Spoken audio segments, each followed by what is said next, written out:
Menteri Agama Nasaruddin Umar akan mengkaji usulan sertifikasi bagi para pendakwah. Usulan tersebut mencuat setelah pendakwah Gus Miftah mengolok penjual es teh dan viral di media sosial. Usulan mengenai sertifikasi pendakwah di Indonesia awalnya datang dari anggota Komisi 8 DPR RI, Maman Imanul Haq, guna memastikan para pendakwah memiliki kapasitas yang memadai untuk menyampaikan nilai-nilai keagamaan. Menanggapi hal ini, Ketua Umum PP Muhammadiyah, Haidar Nasir menilai wacana sertifikasi pendakwah perlu dibahas secara matang. Jangan direalisasikan secara gegabah hanya karena 1 atau 2 kasus saja. Sementara itu, Ketua PBNU Ahmad Farur Rozi mengatakan usulan tersebut merupakan wacana lama yang sudah dilakukan. Lantas, apakah sertifikasi pendakwah tepat untuk diterapkan? Tim TV One mengabarkan.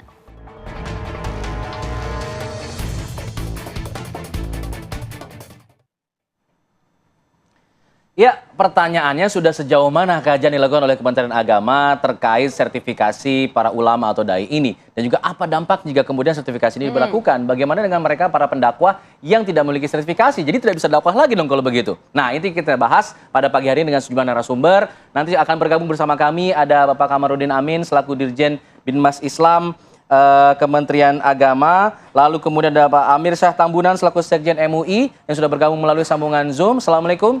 Pak Amir Syah. Waalaikumsalam warahmatullahi wabarakatuh. Dan juga sudah bergabung bersama kami ada Ustadz Dasat Latif selaku pendakwah. Assalamualaikum Ustadz. Kenapa tidak masuk suaranya? Oke, nanti kita perbaiki Ustadz ya. Sambil perbaiki kita audio ke Ustadz Dasat Latif. Nanti saya coba ke Pak Amir Syah dulu. Pak Amir Syah, kalau kita lihat dari wacana ini, MUI posisinya di mana sebenarnya? Sudah ada koordinasi dengan Kementerian Agama terkait sertifikasi ini? Karena kan kalau saya tidak salah Pak, dari tahun 2020 juga sudah mulai berkembang nih wacana seperti ini. Tapi kemudian belum ada langkah nyatanya lah seperti itu. Sebenarnya bagaimana kemudian peran MUI di sini dalam hal wacana sertifikasi ulama? Baik, terima kasih para pemirsa yang dimuliakan dalam hati Allah.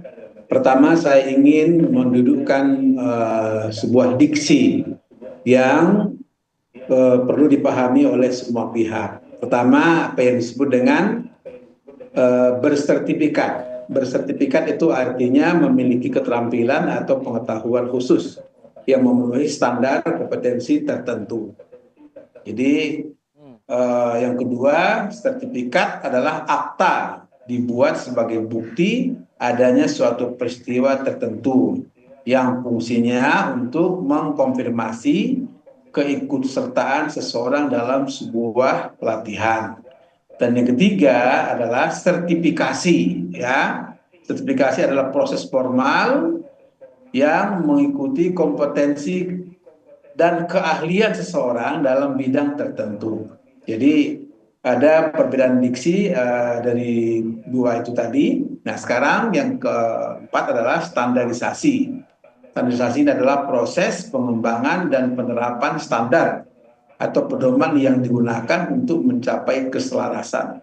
Tujuannya untuk memperbaiki kualitas atau meningkatkan kualitas. Nah, MUI dalam hal ini bersama Kementerian Agama beberapa tahun, bahkan saya kira sudah ada 10 tahun lalu ya, soal bersertifikat atau sertifikasi atau standarisasi ini sudah lama kita wacanakan. Dan alhamdulillah Majelis Ulama Indonesia periode ini sudah sangat intens melakukan standarisasi dai yang dimaknai bahwa standarisasi itu adalah proses pengembangan dan penerapan standar atau pedoman yang digunakan untuk mencapai keselarasan dalam rangka meningkatkan kualitas.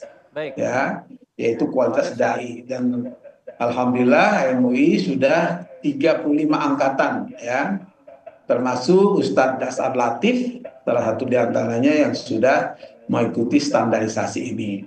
Nah, atas dasar pengertian itu maka sekarang yang diperlukan adalah apakah standarisasi, apakah sertifikasi, atau dai bersertifikat. Ya, istilah-istilah ini memiliki konsekuensi, yaitu ketika kita ingin melihat ya ada proses masukan dan ada proses luaran atau output yang ingin kita capai. Contoh misalnya sertifikasi dosen, sertifikasi guru, ya. Pak Amirsya, Sertifikasi ini dimaknai sebagai sebuah proses untuk meningkatkan atau pengakuan kompetensi atau keahlian seseorang. Begitu, Mbak. Pak Amirsya, kalau soal standarisasi tadi, maksudnya standarisasi itu apa yang dilihat? Apakah background pendidikan atau jam terbangnya sebagai pendakwa atau bagaimana nih untuk bisa mendapatkan sertifikasi ini, Pak?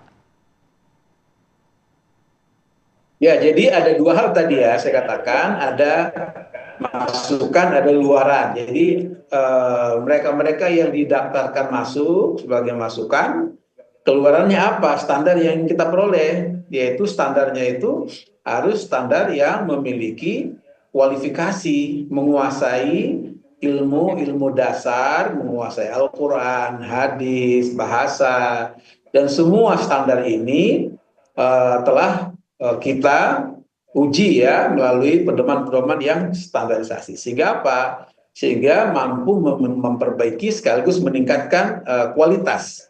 Kualitas yang dimaksud ialah ada dua di sini yang disebut dengan kompetensi substantif, yaitu kompetensi menguasai materi, dan yang kedua adalah kompetensi metodologis, artinya metode-metode dakwah, di mana dakwah itu harus mampu memberikan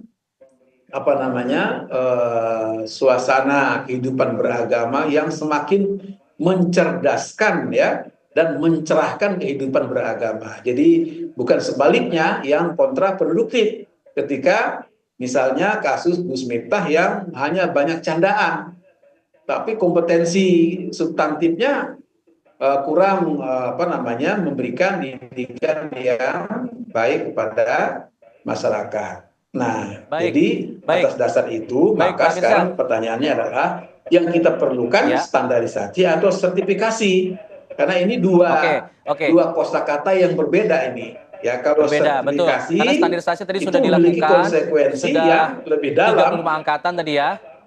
Baik, Pak Amirsya, nanti kita coba, saya ingin konfirmasi lagi ke pihak dari Kementerian Agama. Ada Pak Kamarudin Amin yang sudah bergabung bersama kami. Selamat pagi, Assalamualaikum Pak Kamarudin. Tadi sudah diinformasikan nih oleh Pak Amirsya bahwa standarisasi dai sudah dilakukan sebenarnya, bahkan sudah sampai 35 angkatan, termasuk Ustadz Dasat Latif yang juga punya standarisasi tersebut. Nah, ini bentuk sertifikasi yang diwacanakan ini katanya sudah mulai dikaji nih oleh Kementerian Agama. Sudah sejauh mana sebenarnya? Bedanya apa dengan standarisasi yang sudah dilakukan? Ya, terima kasih. Assalamualaikum. Selamat pagi untuk semuanya. Pertama saya menyampaikan bahwa sebenarnya Kementerian Agama telah mengeluarkan surat edaran tentang pedoman pelaksanaan ceramah agama di rumah ibadah dan di tempat lain. Di situ disampaikan tentang bahwa seorang penceramah itu harus memiliki paham keagamaan yang luas, yang dalam, dan memiliki kemampuan komunikasi yang produktif ya, yang mencerahkan, yang mendamaikan, menyejukkan, dan seterusnya. Itu sudah ada surat edarannya sebenarnya di tahun 2023 kemarin. Yang kedua, Kementerian Agama sudah melaksanakan upgrade kapasitas penceramah kita sekitar 12.000. Jadi ada 12.000 penceramah dari seluruh Indonesia yang terdiri dari ormas-ormas keagamaan, bekerjasama dengan Majelis Ulama Indonesia, bekerjasama dengan Lemhanas, bahkan kita kerjasama untuk memberikan wawasan kebangsaan, wawasan tentang nasionalisme, kemudian paham keagamaan yang wasatiyah. Karena seorang penceramah itu memang tidak hanya harus mengetahui atau memiliki paham keagamaan yang luas, dalam, tetapi juga harus memiliki wawasan kebangsaan, harus paham tentang konstitusi. Seorang penceramah bukan hanya seorang dai yang memiliki atau seorang agamawan yang baik, tapi juga sebagai warga negara yang baik. Nah, itu kira-kira kapasitas yang kita berikan kepada penceramah-penceramah kita yang sudah kita tingkatkan kapasitasnya. Ada sekitar 12.000 dan terus kita lakukan. MUI juga seperti yang disampaikan Pak Sekjen tadi juga sudah melakukan, ormas-ormas keagamaan juga sudah melakukan. Jadi sebenarnya kalau sertifikasi dai dalam konteks untuk meningkatkan kapasitas itu sudah berjalan dan akan terus berjalan. Ya, betul. Persoalannya adalah apakah sertifikasi itu bermakna lisensi atau izin untuk berceramah dan yang tidak bersertifikat tidak boleh berceramah. Nah, ini yang tentu membutuhkan kajian yang komprehensif ya, kajian yang utuh, perlu Pak pertimbangan Kamarudin, yang ini luas apakah karena semacam kondisi lisensi begitu Pak Kamarudin? Jadi kayak SIM lah ibaratnya surat izin mendakwah begitu kah? Apakah kalau nggak punya sertifikat ini kemudian nggak bisa mendakwah atau bagaimana nanti kira-kira wujud formal dari sertifikasi ini Pak? selama ini tidak seperti itu, dan kalau itu diterapkan menurut saya butuh kajian yang mendalam, komprehensif utuh ya, karena kondisi sosiokultural kita, Indonesia ini kan negara bangsa, kita ini bukan negara agama ya, tapi negara beragama. Kita ini negara demokratis. Kita tidak boleh membatasi di suatu sisi, tapi di sisi lain juga harus kita pastikan bahwa ceramah-ceramah agama itu tidak kontraproduktif, tidak bertentangan dengan konstitusi, tidak bertentangan dengan paham-paham keagamaan yang dianut oleh mainstream misalnya, tidak ekstrim, tidak radikal. Jadi perlu kajian yang lebih mendalam dan sepertinya kalau sekarang kita terapkan belum realistis dalam konteks bahwa Indonesia ini negara bangsa yang sangat besar. Ya seperti yang pernah saya sampaikan bahwa coba kita bisa bayangkan ya, kita punya masjid saja 800.000. Siapa yang mau berceramah jika mengharuskan certified penceramah yang boleh di situ? Kita punya majelis taklim itu ada 100.000 majelis taklim di Indonesia. Kemudian gairah keberagaman umat juga sangat luar biasa. Pengajian di sana sini, diskusi tentang keagamaan juga terjadi secara masif di mana-mana. Kalau mengharuskan sertifikasi, saya kira ini yang masih butuh kajian dan mungkin belum saatnya sekarang. Tapi yang penting adalah kita harus terus melakukan peningkatan kapasitas kepada para penceramah yang dilakukan oleh MUI, dilakukan oleh ormas-ormas keagamaan, Kementerian Agama. Nanti kita harus sinergis kolaboratif untuk bersama-sama meningkatkan kapasitas penceramah ini. Tapi terakhir Mbak, saya ingin mengatakan bahwa kita harus berterima kasih kepada para penceramah, kepada dai. Indonesia ini harus berterima kasih karena mereka lah sesungguhnya yang selama ini telah memberikan faham atau literasi keagamaan yang paling signifikan. Jadi umat Islam Indonesia mengetahui agamanya itu paling besar dari para penceramah, dari para ulama, daripada para kiai, bukan dari lembaga pendidikan. Lembaga pendidikan oke, tapi penelitian kita menunjukkan ternyata agama itulah yang selama ini memberikan kapasitas keagamaan yang dan itu saya kira kita patut berterima kasih. Oke, menghargai. Saya ingin ke Ustadz Dasat dulu kalau begitu. Baik Ustadz, kalau tadi kita melihat penjelasan dari Kementerian Agama sepertinya masih dikaji dan ada statement belum saatnya diterapkan sekarang Ustadz. Nah ini mumpung masih dikaji nih, masukan dari Ustadz Dasat lagi seperti apa? Sebagai seorang pendakwah, penceramah, apabila memang ada sertifikasi, bentuknya harusnya seperti apa begitu? Terima kasih. Pertama, saya mohon maaf suara saya lagi parau, gara-gara ceramah juga. Sebenarnya kasus ini bukan tentang pemahaman agama, tetapi lebih kepada moral. Ya, saya yakin semua penceramah punya dasar ilmu agama, tapi yang kurang adalah moral. Itulah sebabnya Nabi mengatakan puncak semua dari ilmu itu adalah adab. Itulah juga sebabnya 5 Pancasila, satu di antaranya adalah kemanusiaan yang adil dan beradab. Karenanya kepada para mubalik memang sangat berat untuk memiliki standar moral. Ini yang menjadi usulan kepada negara dari saya, mestinya pendidikan moral Pancasila kembali diterapkan di sekolah-sekolah. Saya bersyukur kepada Allah sebab saya ditelurkan oleh Orde Baru yang mengajarkan pendidikan moral Pancasila dari SD, SMP, SMA, bahkan saya jadi pegawai kuliah, ada penataran P4. Yang inti semua di situ adalah mengajarkan moral. Sayang, pendidikan kita sekarang ini, sistem pendidikan kita ini mengabaikan moral. Sehingga jamaah juga kadangkala tidak memiliki moral dalam pengajian. Sehingga kedua-dua belah pihak harus menjaga moral. Jamaah dan penceramah harus sama-sama menjaga moral. Nah, moral ini yang sangat penting. Itulah sebabnya Nabi ketika ditanya, "Ya Rasulullah, untuk apa kau diutus ke muka bumi ini? Liutammimal makarimal akhlak, memperbaiki akhlak manusia. Nah, berkaitan dengan itu, saya setuju harus ada sertifikasi dan standarisasi. Sebab kenapa? Pada hari ini adalah sumber pahaman ilmu agama bagi umat. Tetapi dengan catatan, negara juga harus mengapresiasi terhadap mubalik yang telah disertifikasi atau distandarisasi. Dokter ada sertifikasinya, guru, dosen ada sertifikasinya.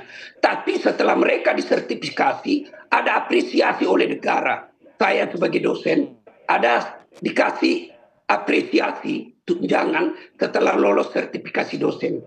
Ada tunjangan sertifikasi namanya. Di Malaysia tidak bisa orang berdakwah tanpa sertifikasi dari kerajaan. Tapi kompensasinya negara Malaysia memberikan 1.500 ringgit bagi pendakwa yang telah lulus sertifikasi.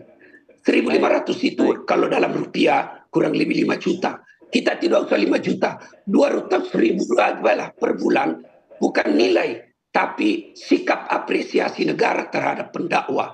Saya setuju dengan Bapak dari Kementerian Agama tadi bahwa kita berterima kasih kepada ulama yang telah menjadi ujung tombak pemahaman agama. Karena negara tanpa agama, saya yakin akan rusak.